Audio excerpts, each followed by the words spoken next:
Alors, je suis médecin, hématologiste, et il y a 3 ans maintenant, j'ai fait une reconversion professionnelle en informatique médicale, machine learning, programmation avec Python.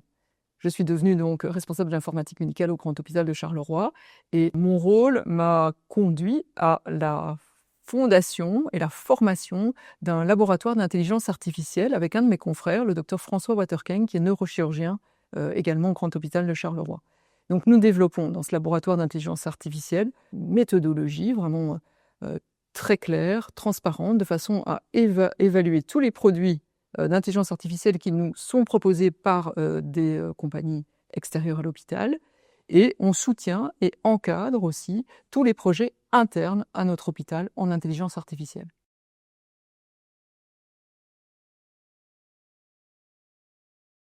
L'implémentation de ce laboratoire d'intelligence artificielle et les premiers projets de développement de solutions d'intelligence artificielle internes au Grand Hôpital de Charleroi.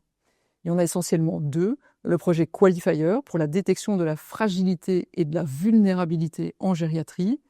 Et le second, c'est la détection de l'état réfractaire primaire à la chimiothérapie dans le lymphome agressif en hématologie.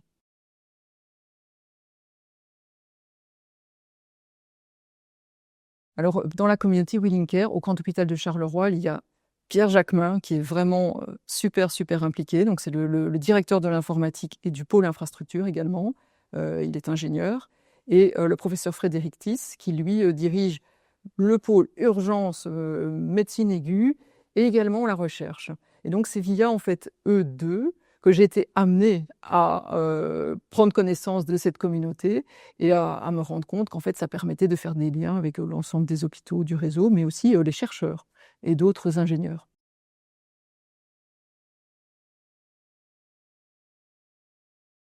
Non, réalité, vraiment, réalité, oui.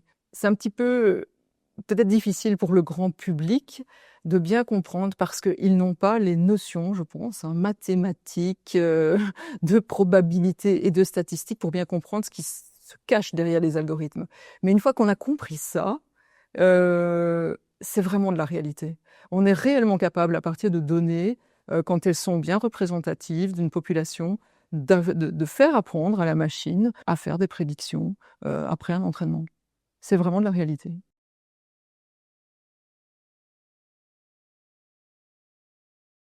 Des outils d'aide à la décision, vraiment en numéro 1. Alors des outils d'aide à la décision pour le diagnostic, le pronostic, mais aussi de la médecine préventive. Et là, ça apporte vraiment une aide, je dirais, complètement directe à la population, parce qu'on peut faire des recommandations pour que la santé des patients s'améliore.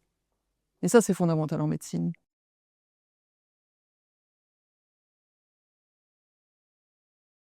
L'information, ça vraiment. Je pense que les universités, déjà, à la base, si elles pouvaient intégrer des cours d'informatique médicale, peut-être quelques cours aussi vraiment dédiés à l'intelligence artificielle en médecine et en santé digitale, ce serait plus qu'utile. Et alors, il existe des formations spécifiques, certains certificats interuniversitaires ou vraiment des formations dédiées à la programmation de certains types d'algorithmes d'intelligence artificielle.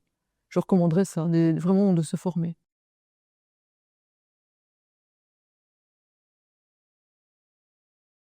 Alors, habituellement, tout part d'une discussion. Un médecin va me présenter un problème qu'il rencontre et lorsqu'il va m'expliquer la situation, le problème, le contexte, je vais réfléchir en me demandant est-ce qu'un algorithme pourrait venir résoudre ce problème et donc apporter une aide à la décision, que ce soit dans le pronostic, le diagnostic ou la prévention.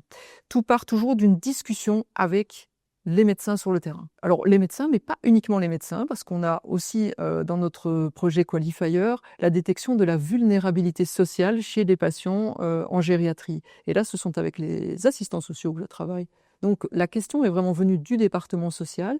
Comment pourrait-on développer un outil qui nous aiderait à avoir une alerte très vite lorsqu'un malade est hospitalisé sur la vulnérabilité, de façon à pouvoir mettre en place toutes les aides nécessaires et que ça ne soit pas la veille de sa sortie qu'on se rende compte qu'il a besoin d'un lit médicalisé, d'une infirmière, d'une ergo à la maison.